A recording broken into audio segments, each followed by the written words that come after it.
College football's 2026 schedule is mostly set, and yet there are some big-time rivalry games missing from the schedule. Here are the top 10 games that should be on there but aren't. At number 10 is Michigan versus Notre Dame. They now haven't played since 2019, and they're not scheduled to play again until 2033. It is a major rivalry that is missing in college football.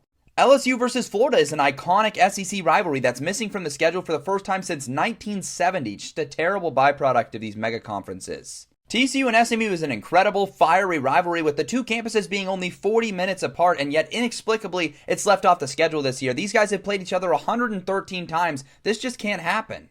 UTEP versus New Mexico State is one of the best Group of 5 rivalry games to exist, and yet because of the recent realignment, UTEP going to the Mountain West, they're not going to play this season. Nebraska and Oklahoma played each other every season for over 70 years, and yet in the 2000s, this rivalry is completely tapered off. We got just a taste of what it might be a couple of seasons ago, but it's been gone since.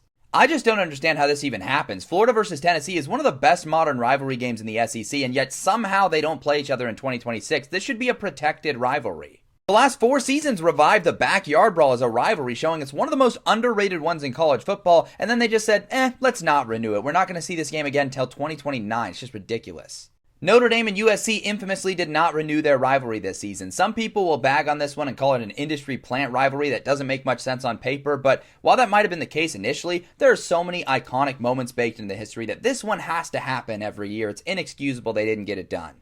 I will continue to bang this drum until they bring it back. Bedlam was one of the best rivalries in college football until they got rid of it. I don't care what the all-time series says. Oklahoma State's recent investment in the 2000s made that a really fantastic game every single season. But by far the most glaring omission from the schedule this year is the Civil War. Oregon versus Oregon State has happened every single season since 1901. There is not a human being on the planet that was alive for the first edition in this rivalry game. It is in the state of Oregon. It is the rivalry, and yet it's gone. Just extremely disappointing that they didn't find a way to make it happen this year. Allegedly, they're going to continue it going forward, but it's just a bad omen for the rivalry in general. Just disgusting stuff.